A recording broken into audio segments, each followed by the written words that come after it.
프로젝트 파이낸싱 PF가 24조 원 가까이 되는 것으로 PF 대출 연체율이 4%대까지 올라왔습니다.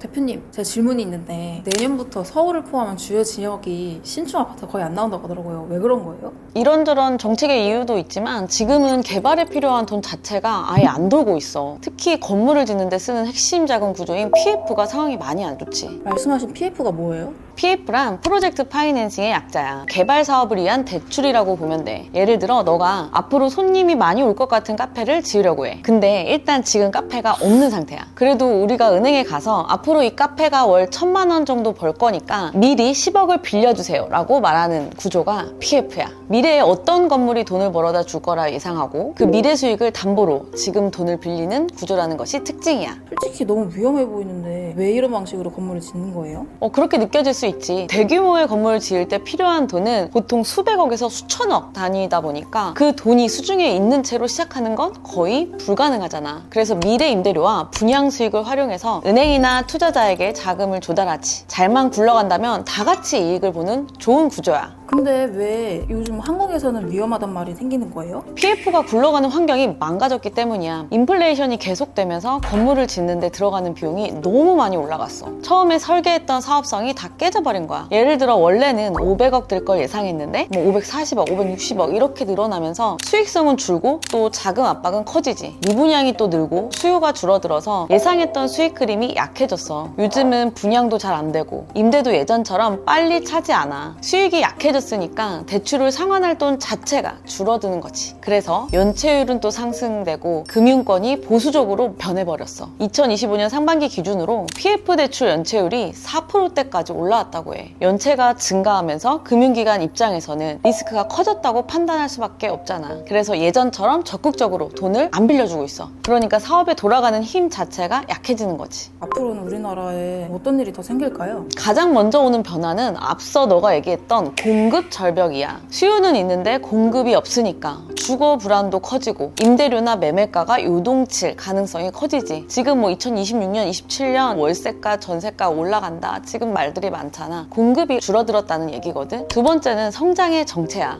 신축이 줄어든다는 건 단순히 새 건물이 안 나온다는 뜻이 아니라 도시의 새로운 기능을 잃는다는 거야. 그뿐 아니라 개발의 기회가 적어지면 지방은 훨씬 더 큰 충격을 받겠지? 그렇게 되면 서울과 지방의 격차는 더더욱 심화될 거라고 생각해. 그 다음으로는 사람들이 가장 걱정하는 부분이 바로 이것인데 금융 리스크야. 2011년 저축은행 사태 때 너가 당시 어려서 기억 못하겠지만 이런 일이 있었어. 부산저축은행을 시작으로 저축은행이 무려 30곳이나 연쇄적으로 영업정지, 파산한 대규모 금융사고였지. 부실 PF 대출로 인해 10만 명이 넘는 예금자가 피해를 입었고 피해액만 1조 원이 넘었다고 해. 수십 개의 건설 현장이 멈추고 하도급 중소기업들이 연쇄 부도가 났어. 결국 정부가 공적 자금인 27조 2천억 원의 자금을 투입해서 금융 시스템을 겨우 안정시켰지. 그리고 2023년도에 새마을금고에서 PF 부실 우려로 대규모 예금 인출 사태가 실제로 일어났어. PF 부실은 단순히 건설업 문제가 아니라 제2금융권의 붕괴, 금융권 전체, 기업 가계로 번지는 연쇄적 자금 경색의 시작이야. 자금이 막히면 경제가 멈추지. 은행의 연체가 증가하면 대출 심사를 강화할 수밖에 없고 대출이 또 감소하면 많은 기업과 가게들의 폐업이 증가하고 그러면 또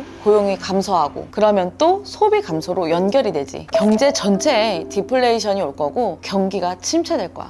최근에 웰컴 저축은행이 부동산 연체율이 무려 20%에 달했대요. 이런 문제 생기면 어떡해요? 우선 예금 적금 파킹 통장이 너무 한 군데 몰려있다면 점검이 필요하다고 생각해. 예금자 보호한도 안에서 나누는 게 제일 안전할 거야. 그리고 유동성 있는 현금 흐름을 만들어둬야 위기가 찾아왔을 때 버틸 수 있지. 그리고 부채 구조를 점검할 필요가 있어. PF 부실이 커지면 금융권은 대출을 연장해주기보다는 회수하거나 조건을 강화하려고 해. 그 순간 만기가 몰려있는 대출부터 현실적인 압박이 생기겠지. 변동금리 대신 고정금리 대출, 만기 일시상환 대출 대신 대신 분할 상환 대출. 이 리스크가 적을 거야. 그러면 대표님께서는 이런 상황에서 어떻게 준비하고 대비하고 계신가요? 많은 분들이 빌딩 진영쌤은 꼬마 빌딩을 이제 신축 사업을 하는데 PF가 막히면 어떻게 하지? 앞으로 사업을 못 하나요? 라는 질문을 가끔 해주시는데 우리가 진행하고 있는 이 꼬마 빌딩 신축 리모델링 사업은 PF 대출하고는 구조가 조금 달라. 우리는 기성고 대출을 활용을 하거든. 이 기성고 대출하고 PF 대출하고의 차이점은 PF 대출은 미래의 사업성을 보고 먼저 한 번에 대출을 받는 거지만 기성고 대출은 공정률에 따라서 은행에서 공정률을 확인하고 기성금이 나가는 구조야. 그렇기 때문에 기성고는 아직까지 이제 막히지는 않았어. 리스크가 PF보다는 적다고 은행에서 판단을 하거든. 그리고 기성고 대출은 PF보다는 금리도 저렴하기 때문에 우리가 하는 사업은 이 기성금 대출이라 아직까지는 무리가 없다. 하지만 PF가 막히고 또 금융권이 조심스러워질수록 외부 자금에 의존하지 않는 구조가 중요하다고 생각해. 그래서 나는 요즘 공실이 또 나도 버틸 수 있는지, 그리고 임대료가 무리 없이 유지될 수 있는지 이런 것들을 좀 더 체크하는 것 같아. 평소보다 리스크를 좀 더 신경을 쓰는 거지. 그리고 당분간 시장을 바꿔줄 새로운 공급은 기대하기 또 어렵기 때문에 기업이든 자영업이든 주거든 상업이든 지금 쓸 수 있는 공간의 가치가 올라갈 거야. 투자자들에게는 새로 짓는 것보다 이미 있는 공간을 어떻게 사용하고 또 어떻게 버티게 할지가 더 안전한 선택이 되지 않을까 싶어. 그래서 기존 건물들이 금융 리스크에서도 잘 버틸 수 있도록 용도에 맞게 밸류업하고 또 운영을 안정시키는데 집중하려고 해.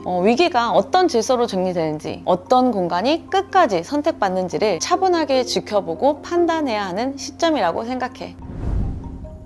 오늘 이야기로 결론을 내리기보다는 지금 시장을 바라보는 하나의 기준을 정리해본 정도로 들어주면 좋을 것 같아. 앞으로도 이런 불안한 상황에서 어디를 봐야 하는지, 또 어떤 점을 조심해야 하는지 같이 이야기해보자.